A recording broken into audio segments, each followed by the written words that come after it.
আচ্ছা, প্রিন্টারে যখন পাওয়ার দিবেন, পাওয়ার দিলে এই ডিসপ্লেটা আসবে। আসার পরে অ্যাডভান্সে ঢুকবেন। অ্যাডভান্সে ঢুকে 4টা জিরো দিবেন, 1 2 3 4। ওকে, প্রথম কাজ হলো ইলেকট্রিক্যাল টেস্ট করা। কোথায় আছে? Tools, service, maintenance, in circuit maintenance.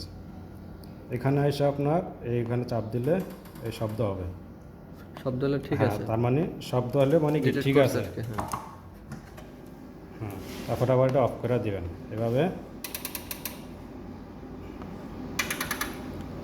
এভাবে আপনার 7 পর্যন্ত চেক করবেন।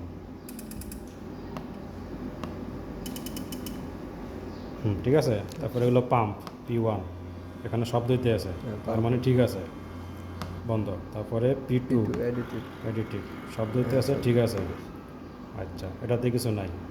তারপরে আপনার এগুলো হলো হেডের ভিতরে শব্দ দিতে আছে।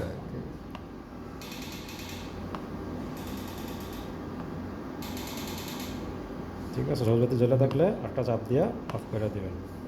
যখন দেখেন সব ঠিক আছে, এখান থেকে বাইরে হয়ে যায় এই প্রিন্টার অন করে দিবেন। ঠিক আছে। তারপরে প্রিন্টার অন হয়ে গেলে এই টুলসে ঢুকবেন, ঢুকে হেড অপারেশন আইসা ব্লক করবেন। কি আনব্লক প্রিন্টার অন করতে হবে।